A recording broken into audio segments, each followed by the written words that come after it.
तो मैदान पर ऋषभ पंत के साथ में इस खिलाड़ी ने दिखाई गुंडागर्दी और गुंडागर्दी दिखाने के बाद भाई कप्तान हो गए खफा। कहानी बड़ी दिलचस्प है, लेकिन जिस खिलाड़ी ने ये गुंडागर्दी दिखाई है और जिसके लिए दिखाई है उन दोनों की कहानी भी बड़ी दिलचस्प है।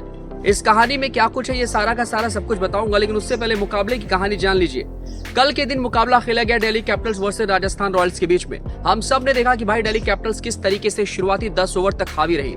बात की जाए तो टॉस जीत करके पहले गेंदबाजी करने का फैसला ऋषभ पंत ने किया। ऋषभ पंत ने जब इस फैसले को लिया तो भाई उस वक्त लग रहा था कि हाँ सब कुछ ठीक ठाक चल रहा है। गेंदबाजों ने सबसे पहले अपना कहर बरपाया, लेकिन उसके बाद में स्पिन गेंदबाजों ने भी अपना दांव चला। लेकिन यहाँ पर एक ऐसी गुंडागर्दी देखने को मिली जिसको देखने के बाद हर कोई हक्का बक्का रह गया। हर कोई सोच बैठा कि भाई साहब इस तरीके की हरकत कप्तान के साथ कौन करता है। लोग सोच में बैठे कि भाई मतलब इतना जिद्दी बन करके आखिरकार अपने फैसले को मनवाने के लिए आखिर इतने हद तक कौन जाता है। तो पूरी कहानी क्या कुछ है चलिए फटाफट आपको बता देते हैं। कल के दिन भाई कुलदीप यादव अच्छी गेंदबाजी कर रहे थे, हालांकि महंगे साबित हुए। सेकंड सबसे महंगे गेंदबाज रहे कल के दिन। 41 रन दिया, 4 ओवर में सिर्फ 1 विकेट मिला उनको। और बात की जाए तो कल के मुकाबले में जब वो 8वां ओवर गेंदबाजी कर रहे थे तो 8वें ओवर की दूसरी गेंद को हम सब ने देखा कि भाई जॉस बटलर उस गेंद पर शॉट खेलना चाह रहे थे, लेकिन रिवर्स स्वीप शॉट खेलने के चक्कर में वो लेंथ से भी चूके और गेंद की लाइन से भी चूके, और चूकने के बाद ये गेंद सीधे उनके पैड पर लगी। अब पैड पर लगने के बाद भाई साहब हुआ क्या कि उस पर कुलदीप यादव ने अपील कर दी। अपील करते रहे, लेकिन ऋषभ पंत जो कि विकेट के पीछे विकेट कीपिंग कर रहे थे उस दौरान उनको ये लगा कि भाई आउट तो नहीं है। ऐसे में हुआ क्या कि भाई ऋषभ पंत के पास कुलदीप यादव दौड़ते चले गए और ऋषभ पंत से जब बात की और ऋषभ पंत बार बार मना कर रहे नहीं यार आउट नहीं होगा, ये डीआरएस जो रिव्यू आप लेने जा रहे हो ये बेकार जाएगा। लेकिन कुलदीप यादव भाई साहब जोश में थे और उनको पता था कि ये विकेट जाएगा ही जाएगा।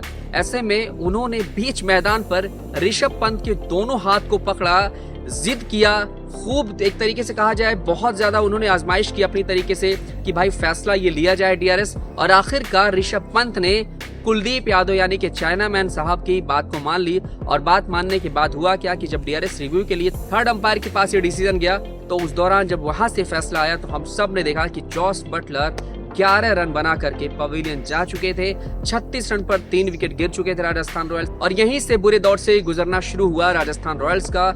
लेकिन उसके बाद में रियान पराग नाम का एक मसीहा आया राजस्थान रॉयल्स की तरफ से, और उसके बाद रियान पराग ने जिस तरीके से हैरान कर देने वाली पारी खेली उसको हम सब ने देखा कि किस तरीके से रियान पराग के दम पर यहाँ पर राजस्थान रॉयल्स 185 का स्कोर बनाने में कामयाब रही और दिल्ली कैपिटल्स पूरी तरीके से फ्लॉप रही, मुकाबला हार गई। लेकिन कहीं ना कहीं ये गुंडागर्दी की तस्वीर और डीआरएस रिव्यू को मनवाने के लिए, डीआरएस रिव्यू सिस्टम को लागू करने के लिए भाई लेने के लिए एक ऐसे खिलाड़ी ने अपने कप्तान से गुंडागर्दी की जो कि कप्तान भी काफी शांत स्वभाव का था। हालांकि बाद में जब इस फैसले पर आउट का डिसीजन आया तो उसके बाद में दोनों खिलाड़ी खूब हंसे, बाकी खिलाड़ियों ने सेलिब्रेशन किया।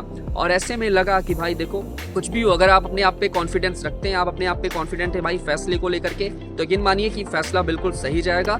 और अगर सही चला गया तो भाई कप्तान तो आपकी सुनेगा, आप कुछ भी कर लो। ऐसे में कल के दिन भाई कुलदीप यादव पास हो गए और ऋषभ पंत फेल हो गए।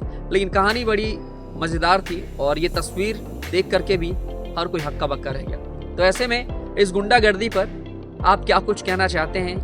कुलदीप यादव के द्वारा ऋषभ पंत को बार बार फोर्स करने के फैसले पर क्या कुछ कहना चाहते हैं? और वाकई में क्या ऐसा करना चाहिए किसी भी खिलाड़ी को अपने कप्तान के साथ? मुझे कमेंट कर जरूर बताएं। स्पोर्ट्स की तमाम खबरों के लिए देखते रहें स्पोर्ट्स।